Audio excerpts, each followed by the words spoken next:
নিয়ে আলোচনা করছি। যারা জেএক্সপো এবং ভোগলেট ক্যান্ডিডেট আছো তাদের বলতে গেলে এলিজিবিলিটি ক্যাটাগরি বলতে কী বোঝো, আগের ভিডিও আমি বলতে গেলে ডিসকাস করেছিলাম। তো মার্কস এবং বেসিস র্যাঙ্ক, ঠিক আছে।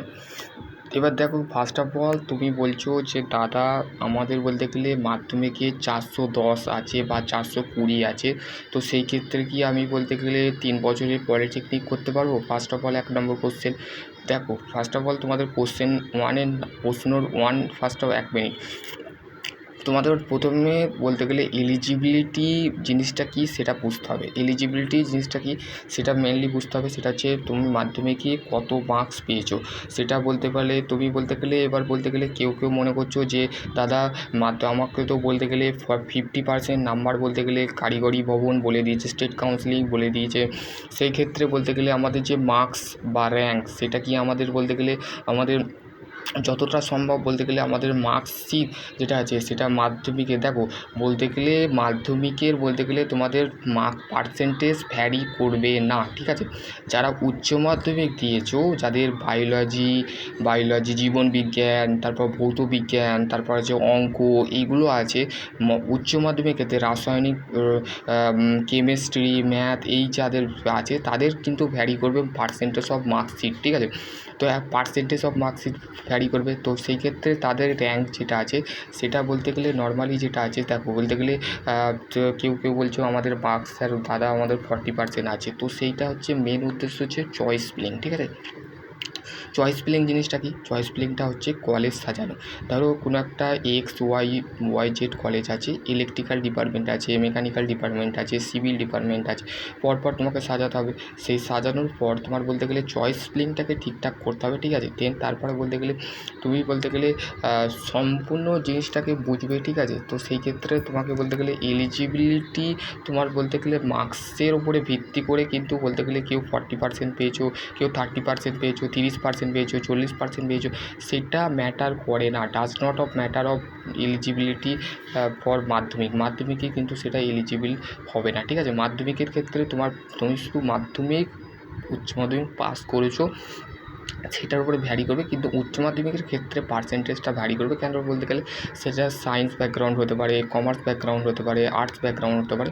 উচ্চ মাধ্যমিকের ক্ষেত্রে কোনো পার্সেন্টেজ বলতে গেলে কোনো করণীয় নেই। কেন ফালতু বলতে গেলে স্টেট কাউন্সিলিং সেই নিয়মটা আমাকে বার করেছে আমি বলবো।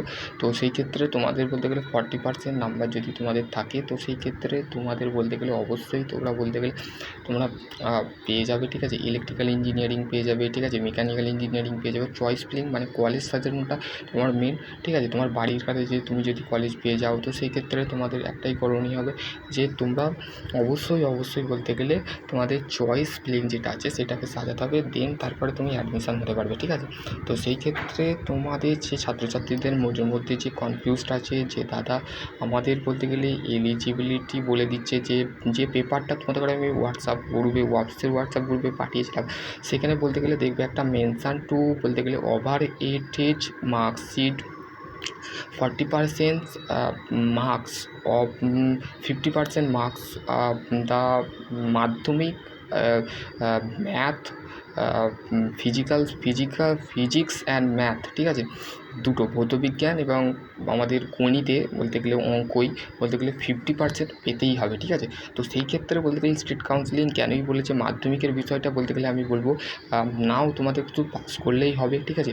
শুধু তোমাকে কী করতে হবে, একটাই কাজ করতে হবে, সেটা চয়েস ফিলিং মানে কলেজ সাজানোটা তোমাকে বলতে গেলে।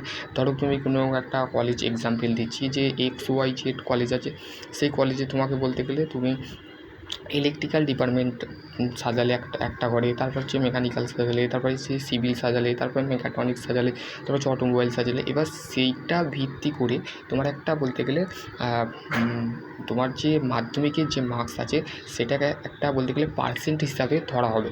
ধরার পর সেটাকে একটা কী হবে, র্যাঙ্ক কার্ড বেরোবে। সেই র্যাঙ্ক কার্ডের মাধ্যমে তুমি এবার অ্যাডমিশান নিতে পারবে, ঠিক আছে। তো এইটাই হচ্ছে একটা ছোট্ট আপডেট, ঠিক আছে। তো তোমাদের যাদের বলতে গেলে টেনশান ছিলে যে জেএক্সপো এবং বুকলেট দিতে পারবো কি দাদা। তো সেই ক্ষেত্রে তোমাদের বলতে গেলে কনফিউজটা আমি দূর করে দিলাম। তো সেই ক্ষেত্রে তোমাদের যদি যে কোনো পরিস্থিতি যদি তোমাদের বলতে গেলে কোনো ভুল সিদ্ধান্ত নিয়ে ফেলো তো অবশ্যই আমাকে কমেন্ট করে জানাবে। তো সেই ক্ষেত্রে তোমাদের মার্কস এবং বিশেষ র্যাঙ্কের বিষয় বুঝিয়ে দিলাম, যে মার্কস জিনিসটা কি, র্যাঙ্ক জিনিসটা কি, সেই সম্পূর্ণ তোমাদের বলে দিলাম। ঠিক আছে, আশা করছি তোমাদের যদি আরও কোনো কোয়ারি থাকে তো ডেফিনেটলি তোমরা কমেন্ট সেকশনে বলে ভালো থেকো, সুস্থ থেকো। তো এর মধ্যে যে ছাত্রছাত্রীদের আর একটা কনফিউজড আছে, যে তোমাদের যে সমস্ত ছাত্রছাত্রীরা মার্কস যেটা আছে, মাধ্যমিকের যে মার্কসটা আছে সেটা বলতে গেলে ভ্যারি করে। তোমার যখন চয়েস ফিলিং করবে, চয়েস ফিলিং করার পর তোমার 15 দিনের পর তোমার র্যাঙ্ক কার্ড আসবে। র্যাঙ্ক কার্ড আসার পর তোমাকে বলতে গেলে অ্যাডমিশানের জন্য কল করা হবে। ঠিক আছে, যে কোনো কলেজে, যে কলেজ থেকে তুমি বলতে গেলে পলিটেকনিক বা বলতে গেলে ইঞ্জিনিয়ারিংটা করতে চাইছো, তো সেই ক্ষেত্রে বলতে গেলে জেএক্সপো এবং বুকলেটের ক্ষেত্রে সেই প্রসেস কিন্তু হবে। ঠিক আছে, আশা করছি তোমরা যদি এর মধ্যে যদি তোমাদের বলতে গেলে ভুলভ্রান্তি হয়ে যায় তো সেক্ষেত্রে তোমাদের একটাই করণীয়, সেটা হচ্ছে তোমরা চয়েস ফিলিংটা ঠিকঠাক করবে। ঠিক আছে, তারপরে তোমাদের একটা র্যাঙ্ক আসবে, সেই র্যাঙ্কে তোমাদের বলতে গেলে বেস করে তোমাদের অ্যাডমিশান যেটা আছে প্রসেসটা সম্পূর্ণ হবে। অ্যাডমিশানের জন্য যে যে যে বলতে গেলে ডকুমেন্টগুলো নিয়ে যেতে হবে সেগুলো হচ্ছে র্যাঙ্ক কার্ড, তারপরে হচ্ছে তোমার বলতে গেলে 1 কপি ফটো, তারপরে হচ্ছে তোমার বলতে গেলে মার্কশিট, মাধ্যমিকের মার্কশিট। ঠিক আছে, তো সেই ক্ষেত্রে তোমাদের বলতে গেলে চয়েস ফিলিং হবে। তো সেই ক্ষেত্রে তোমরা বলতে গেলে এখনও পর্যন্ত যদি তোমরা জেএক্সপো এবং বুকলেটের ফর্ম ফিল আপ করোনি, তো সেই ক্ষেত্রে তোমাদের যে সমস্ত ছাত্রছাত্রীদের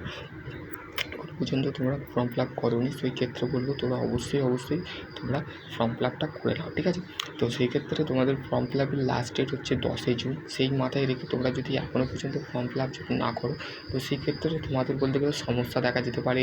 তোমরা বলতে গেলে তখন বলতে গেলে বলবে যে দাদা আমরা বলতে গেলে ফর্ম ফিল আপ করতে পারিনি, কবে আবার ফর্ম ফিল আপ। তো দেখো, চয়েস প্রত্যেকটা একবার করে সুযোগ দেয় স্টেট কাউন্সিলিং, সেটাকে যদি তুমি কাজে না লাগাও সেটা কিন্তু তুমি দায়ী হবে, কিন্তু স্টেট কাউন্সিলিং সেটা দায়ী হবে না।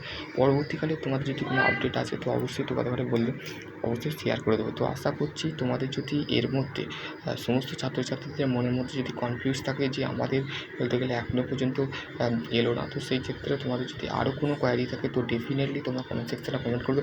আশা তোমাদের সবসময় পাশে থাকার হচ্ছে আমার কাজ। তো এর মধ্যে আর কোনো কোয়ারি থাকে তো ডেফিনেটলি কমেন্ট, সকলে ভালো থেকো, সুস্থ থেকো, থ্যাংক ইউ।